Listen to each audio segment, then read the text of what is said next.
Hello friends. तो इस video में मैं आपको बताने वाला हूँ कि लक्षद्वीप के बारे में फुल कंप्लीट डिटेल देने वाला हूँ। तो ये वीडियो मैंने 3 फेसेस में डिवाइड किया। First formation, second basic details, third interesting fact of Lakshadweep. ठीक है, तो सबसे पहले आपको मैं फॉर्मेशन के बारे में बता रहा हूँ। फटाक से आपको फॉर्मेशन बता देता हूँ कि लक्षद्वीप का फॉर्मेशन कैसे हुआ। तो चलिए शुरू करते हैं।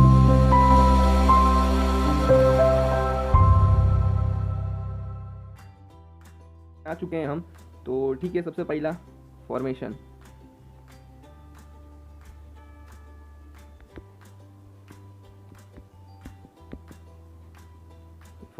ठीक है, तो इसके अंदर फॉर्मेशन में आपको मैं 2 चीज़ें इंपॉर्टेंट है।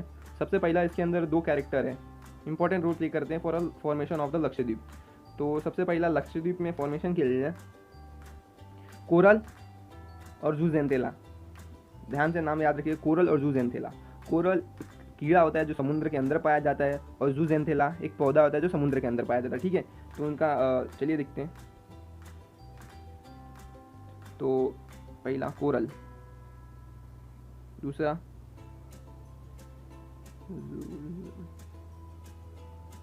सेकेंड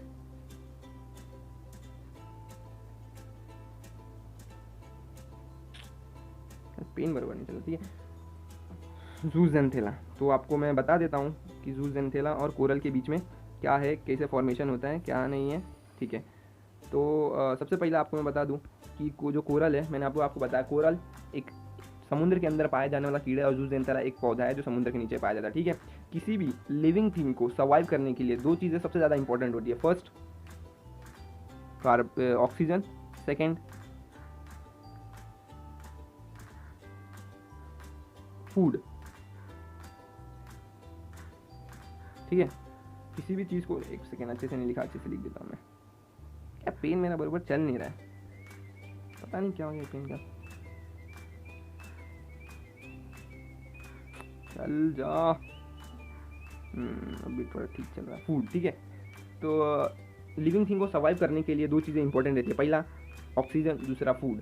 तो पानी के नीचे तो कोरल को फूड और ऑक्सीजन कौन प्रोवाइड करेगा? तो वो काम करता है जूजेंथेला। जूजेंथेला एक पौधा है जो जूजेंथेला कोरल को बोलता है, भाई तेरे को ऑक्सीजन और फूड चाहिए, मैं तेरे को देता हूँ, टेंशन मत ले, बस मुझे भी बदले में कुछ दे। तो कोरल बोलता है ठीक है भाई, बोल तेरे को क्या चाहिए। तो बोलता है देख, मुझे भी खाना बनाने के लिए, मैं तो खाना खुद बना लूँगा, तो मुझे खाना बनाने के लिए सबसे पहला कार्बन डाइऑक्साइड चाहिए। ठीक है, दूसरा मुझे टेम्परेचर चाहिए थोड़ा, खाना बनाने के लिए सबको पता है टेम्परेचर चाहिए, और घर चाहिए, घर इसके लिए। ठीक है, तो दोनों के बीच में एग्रीमेंट हो जाता है कि बोलते हैं ठीक है, तू ये ले ले, तू ये ले ले, तू ये ले ले। लेकिन एक बात क्या आती है, दोनों मस्त हंसी खुशी जीते रहते। तो एक दिन क्या होता है, एक टाइम पे ये जो जूजेंथेला है, ध्यान से, ये जूजेंथेला है, ये एक आपने देखा रहेगा डिस्कवरी में कि छोटे छोटे छोटे छोटे प्लांट रहते हैं, वो पेड़ के नीचे, मतलब सॉरी समुद्र के नीचे, वहाँ पे प्लानट रहते हैं। ठीक है, तो जूजेंथेला का एक क्या होता है वीक पॉइंट, कि अगर थोड़ा भी टेम्परेचर में सन बना रहा, ठीक है, आप ध्यान देने, मेरा ड्राइंग इतनी अच्छी नहीं है, फिर भी आप समझिए सन है। ठीक है, तो क्या होता है कि अगर थोड़ा भी टेम्परेचर अप या थोड़ा भी टेम्परेचर डाउन हुआ तो जूजेंथेला मर जाता है। हाँ, थोड़ा भी टेम्परेचर, काफ़ी सेंसिटिव पौधा होता है, अगर थोड़ा भी टेम्परेचर हाई हुआ या थोड़ा भी टेम्परेचर लो हुआ तो मर जाता है। तो इससे क्या होता है कि अगर जूजेंथेला मर गया तो कोरल भी अपने आप ही मर जाएगा। ठीक है, क्योंकि कोरल को कोई फूड प्रोवाइड नहीं करेगा, ना ही ऑक्सीजन प्रोवाइड करेगा। इसी के कारण क्या होता है कि इसी के यही तो एक प्रोसेस होता है जो फॉर्मेशन में काम आता है। आपको मैं बता देता हूँ।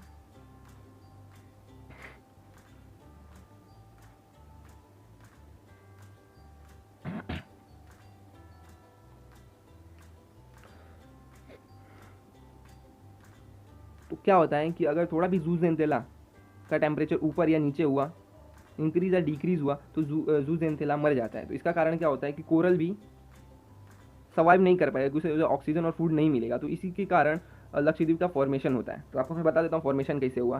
कि क्या होता है कि कोरल रहता है, आपको सबको पता है कि अगर आपने किसी डेड बॉडी को पानी में फेंका तो मांसपेशियाँ तो गल जाएगा या हो जाएगा, लेकिन आपके बोन्स जो रहते हैं वो सड़ते नहीं हैं, जल्दी सड़ते ही नहीं हैं बोल सकते हैं। तो क्या होता है कि यही होता है कि जो कोरल रहता है उसकी मांसपेशी तो कहते हैं, लेकिन उसका बोन्स रहता है ना, वो इकट्ठा होते रहता है धीरे धीरे धीरे धीरे धीरे छोटे छोटे छोटे छोटे पार्ट में, बहुत सैकड़ों सालों से इकट्ठा हो के वो लक्षद्वीप के फॉर्मेशन हो जाता है। कैसे, आपको मैं बताऊंगा कि लक्षद्वीप में जो सॉइल है वो मिट्टी जो हमारे यहाँ मिलती है वैसी मिट्टी नहीं है लक्षद्वीप में। लक्षद्वीप वही नहीं है, क्योंकि वो कोरल के डेड बॉडी से बना रहता है, इसीलिए लक्षद्वीप कहीं छोटू सा इधर है, कहीं छोटू इधर है, कहीं छोटू इधर है, कहीं छोटी इधर है। इससे काफ़ी सारे पार्ट्स में लक्षद्वीप डिवाइड है। आई होप मैंने आपको फॉर्मेशन अच्छी तरह से समझा दिया हो, क्योंकि मैंने यूट्यूब में काफ़ी सर्च किया और देखा तो मुझे कोई भी फॉर्मेशन के बारे में इंफॉर्मेशन नहीं देता। आई होप मैंने फॉर्मेशन थोड़ा बहुत आपको समझाने की कोशिश की है, और अगर फॉर्मेशन समझा तो चलिए नेक्स्ट स्लाइड में जो बेसिक डिटेल है उसके बारे में जानते हैं। तो चलिए अभी सेकेंड फेज़ चालू करते हैं, और मैं आपको बता दूं कि सेकेंड और थर्ड फेज़ में एक साथ ही कवर कर दूंगा, मतलब फैक्ट्स के बारे में बताते बताते बेसिक जो हम क्विक रिव्यू कर रहे हैं लक्षद्वीप के बारे में वो मैं आपको उसके साथ बताता हूँ। तो सबसे पहले जान लेते हैं कि लक्षद्वीप मतलब मीनिंग क्या होता है। लक्षद्वीप मीन्स 1 लाख ऑफ मलयालम में 1 लाख आइलैंड्स को मलयालम में लक्षद्वीप कहा जाता है। तो लक्षद्वीप का फॉर्मेशन वही देखिए आप, फॉर्मेशन मैंने आपको स्टार्टिंग में बताया कि ये कोरल के लोग से मिलियंस अगो से बनता है, सी लेवल अप हो जाने की वजह से, मैंने आपको बताया। फिर अब मैं आपको बता दूं कि जो लक्षद्वीप है ये 3 आइलैंड से मिलके बना है। लक्षद्वीप का 1973 में लक्षद्वीप का एक एक्ट पास किया गया जिसमें 3 मेन आइलैंड को जोड़कर एक लक्षद्वीप नाम बनाया गया। चलिए आपको मैं दिखा देता हूँ, आपको मैं करके दिखा देता हूँ।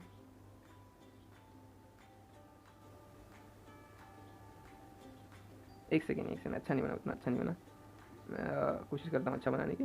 ये पेन मेरा बराबर चलता नहीं है, नहीं तो अच्छा ड्राइंग बनाता हूँ।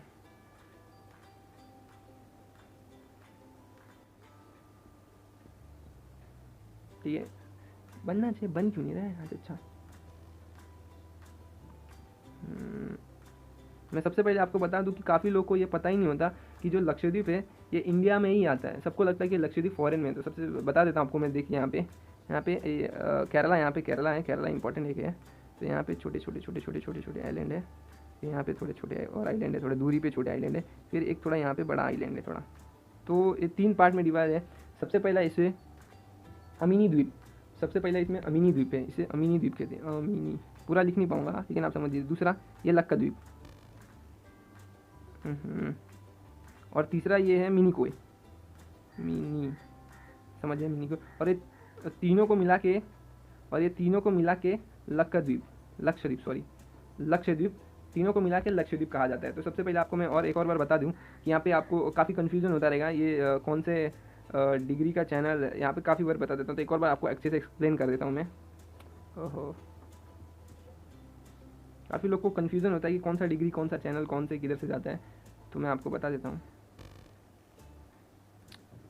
यार, पेन अच्छे से चल नहीं रहा है, नहीं तो ठीक है। तो यहाँ पे कुछ छोटे छोटे आइलैंड थे, थोड़ी देर दूरी पे यहाँ पे छोटे आइलैंड थे, फिर एक थोड़ा पे यहाँ पे बड़ा आइलैंड है। तो यहाँ पे और यहाँ पे जो बीच के दूरी को 8 डिग्री चैनल का नाम देते हैं। और यहाँ पे इसके नीचे ही मालदीव्स है।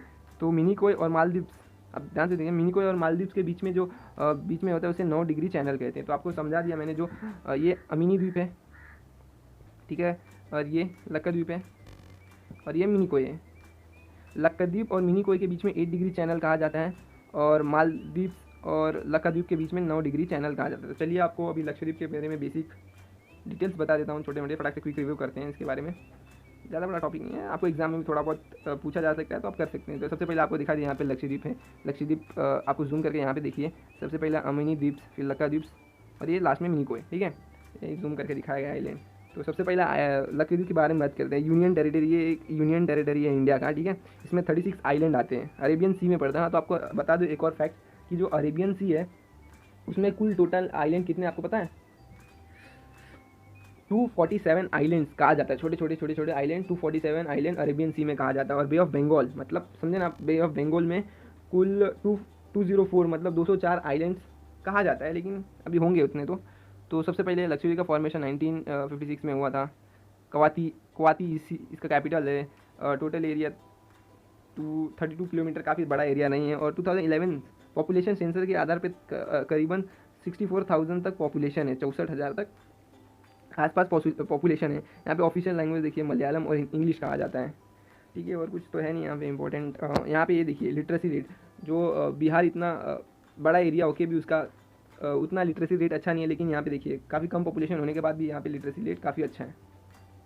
तो यहाँ पे आपको बता दूँ, जो यहाँ पे कुछ 96% तक पॉपुलेशन इस्लाम, मतलब मुस्लिम, 96% पॉपुलेशन मुस्लिम है, ठीक है। और कुछ 2.77% तक हिंदू, जैसे कि आपको दिख भी रहा है। बाकी सब बुद्ध 0.2, जैनिज़्म 0.6, 0.1। और यहाँ पे सबसे ज़्यादा मलयाली बोला जाता है, क्योंकि इसका एक कारण भी है। तो इस बार हम इतिहास के बारे में हम जानने वाले थे। जानने से पहले सबसे पहले मैं इसको थोड़ा साइड कर देता हूँ कि अच्छे से समझा सकूँ। तो सबसे पहले यहाँ पे आपको मैं बता दूँ कि यहाँ पे 6वीं शताब्दी, ध्यान देना, एक सेकंड कलर चेंज कर देता हूँ मैं। 6वीं शताब्दी, फिर 7वीं शताब्दी, 7वीं शताब्दी मेन है। 8वीं से आप समझ ले 14, 8वीं से आप 14 तक समझे। 14 के बाद यहाँ पे लिखता हूँ मैं 14, फिर 15, फिर 19, ठीक है। यहाँ पे 3 फेसेस, 1 2 3 4 5 6 फेसेस में आपकी हिस्ट्री हो जाएगी। सबसे पहले आपको मैं यहाँ पे दिख भी रहा होगा, और मैं आपको बताता हूँ कि 6वीं शताब्दी में, ठीक है, क्या हुआ था कि जो बौद्ध कथाएं हैं उसमें, बौद्ध कथाओं में भी लक्षद्वीप के बारे में जानने मिलती है 6वीं शताब्दी में, ठीक है। फिर 7वीं शताब्दी में क्या हुआ कि यहाँ पे इस्लामिक शासकों, इस्लामिक जो राजाएं थे यहाँ पे लक्षद्वीप पे आए थे। तो उस टाइम पे वो अपना धर्म का प्रचार बहुत ज़ोरों शोरों से किया था उन्होंने 7वीं शताब्दी के आसपास, ठीक है। तो 7वीं शताब्दी में मुस्लिमों का थोड़ा सा लक्षद्वीप पे ज़्यादा प्रचार हुआ, ठीक है। फिर 1800, मतलब मध्यकालीन, यहाँ पे लिखा है मध्यकालीन, मतलब मध्यकालीन वही आप मान सकते हैं 8 से लेके 14 के बीच में जो ये इरा होता है, मतलब जो पीरियड होता है उसको हम मध्यकालीन बोलते हैं। इस वंश में चोल राजाओं का शासन हुआ करता था, ठीक है। ये जो दो हैं उसमें चोल राजाओं का शासन हुआ करता था। फिर क्या हुआ 1498, यहाँ पे देखिए 1498 के आसपास यहाँ पे पुर्तगाली आए थे, ठीक। 1400 ईस्वी में पुर्तगाली आए थे, लेकिन उनको किसने खदेड़ दिया था? अरकल मुस्लिम राजाओं ने, ठीक है। अरकल के जो मुस्लिम घराने के जो राजाएं थे उन्होंने पुर्तगाली को 1400 ईस्वी में मतलब ख़त्म किया था। मतलब 1400 और 1700, 14 से लेके 15, 16, 17 साल तक मुस्लिम राजाओं ने फिर राज किया यहाँ पे पहले 4 साल मतलब 7वीं शताब्दी में किया ही था, यहाँ पे 14, 15, 16 तक किए थे। फिर उसके बाद जो अरकल राजाओं को के बाद टीपू सुल्तान ने यहाँ पे राज किया, लेकिन टीपू सुल्तान की मृत्यु के बाद यहाँ पे अंग्रेज़ों 1996 में इसे स्वतंत्र कर दिया गया, मतलब एक केंद्र शासित प्रदेश कर दिया। इसीलिए ये आज भी हमारा एक यूनियन केंद्र शासित प्रदेश घोषित कर दिया गया। तो आगे चलते हैं। यहाँ पे आपको दिख रहा होगा कि यहाँ पे जो हाँ, एक और बात बता दूँ आपको, जो लक्षद्वीप है जिसका हाई कोर्ट, हर स्टेट का एक हाई कोर्ट होता है ऐसा, लेकिन ऐसा कहा नहीं गया 2-3 स्टेट का एक हाई कोर्ट भी हो सकता है। तो इसी कारण से हाई कोर्ट, जो केरला का हाई कोर्ट है, वो लक्षद्वीप का भी हाई कोर्ट माना जाता है। और आपको बता दूँ कि लक्षद्वीप में, आपको मैंने बताया भी था कि कुछ 36 आइलैंड है वहाँ पे। 10 पे ही, सिर्फ 36 आइलैंड में से सिर्फ 10 पे प्रतिबंध है, लोगों को जाना 10 पे बैन है। सिर्फ 26 पे जा सकते हैं। लेकिन क्या होगा कि 36 आइलैंड था, उसमें से भी एक आइलैंड पानी के लेवल का बढ़ने की वजह से वो पानी एक आइलैंड डूब गया। तो अभी करेंटली 35 आइलैंड है लक्षद्वीप पे, ठीक है। वैसे तो काफ़ी छोटे आइलैंड है, लेकिन मेनली हम 36 या 35 आइलैंड को ही माना जाता है, ठीक है। तो यहाँ पे देखिए, हाँ, आपको मैंने बताया था फॉर्मेशन की वजह से कि जो लक्षद्वीप है उसकी जो सॉइल है ना, वो मिट्टी नहीं है। जो हमारे यहाँ मिट्टी है वैसी लक्षद्वीप में मिट्टी नहीं है। वहाँ पे आपको बताया था मैंने, कोरल के सेल, मिलियन ऑफ सेल से इकट्ठा हो के बने हैं। तो इसी वजह से वहाँ पे काफ़ी ज़्यादा ग्रीनरी दिखने नहीं मिलती, मतलब उतने प्रकार के विभिन्न प्रकार के पेड़ पौधे दिखाई नहीं देते, फूल सब्जी। तो यही सब है। और हाँ, एक और इम्पॉर्टेंट चीज़ यहाँ पे अगाती है। अगाती आइलैंड पे एकमात्र एक आइलैंड है 36 आइलैंड में, एकमात्र आइलैंड है जहाँ पे एयरपोर्ट है। एयरपोर्ट से आप वहाँ पे एयरपोर्ट है जहाँ पे आप फ्लाइट लेके जा सकते हैं। कोची और बेंगलुरु से वहाँ फ्लाइट जाती है, आप वहाँ से जा सकते हैं। और बाकी सब आइलैंड में आप हेलीकॉप्टर बोट सर्विसेज ले सकते हैं, ठीक है। काफ़ी अच्छा आइलैंड है लक्षद्वीप। आप कभी जाइएगा, आपको काफ़ी मज़ा आएगा। यहाँ पे देख सकती है आप ऑक्टोपस, देखिए यहाँ पे बर्ड कितनी काफ़ी ब्यूटीफुल लक्षद्वीप के बारे में है। और मैंने जितना कोशिश किया लक्षद्वीप के बारे में बताने की कोशिश किया। और एक और बताना भूल गया मैं कि जो ये जो लक्षद्वीप है काफ़ी सारे आइलैंड का मिलके बना है ना, काफ़ी छोटे आइलैंड को। तो जो इनका डिस्ट्रिक्ट है वो एक ही डिस्ट्रिक्ट कहा जाता है, ठीक है। हमारे यहाँ कैसे अलग अलग डिस्ट्रिक्ट, काफ़ी सारे डिस्ट्रिक्ट है, लेकिन ये सब लक्षद्वीप को एक ही डिस्ट्रिक्ट कहा जाता है। और ये जो केरला से जो लक्षद्वीप की दूरी है, केरला जो मैं यहाँ पे मैप में बताता हूँ, किधर गया मैप, हाँ, ये जो केरला है यहाँ से और लक्षद्वीप की दूरी कितनी है मालूम है आपको? कुछ 200 से लेके 440 किलोमीटर के आसपास तक है। 440 किलोमीटर के आसपास बोला जाता है केरला के यहाँ से कोस्टल एरिया। कोरोमंडल नहीं, इसको क्या बोला जाता है, कौन सा कोरल बोला है, कोस्टल एरिया बोला, नाम भूल रहा हूँ मैं। वहाँ से वेस्टर्न घाट के इधर से यहाँ से दूरी है, ठीक है। और तो मैंने काफ़ी लगभग पूरा बताने की कोशिश की है लक्षद्वीप के बारे में। आई होप आपको ये वीडियो पसंद आई हो। और इसके पहले मैंने एक और मजुली आइलैंड के बारे में ही बताया, जो वर्ल्ड की फर्स्ट रिवर आइलैंड है, मतलब एकमात्र रिवर आइलैंड है। तो काफ़ी मैंने लक्षद्वीप में क्विक रिव्यू करने की कोशिश की। अगर आपको वीडियो अच्छी लगी तो प्लीज़ आप समझ ही सकते हैं। ओके, ठीक है।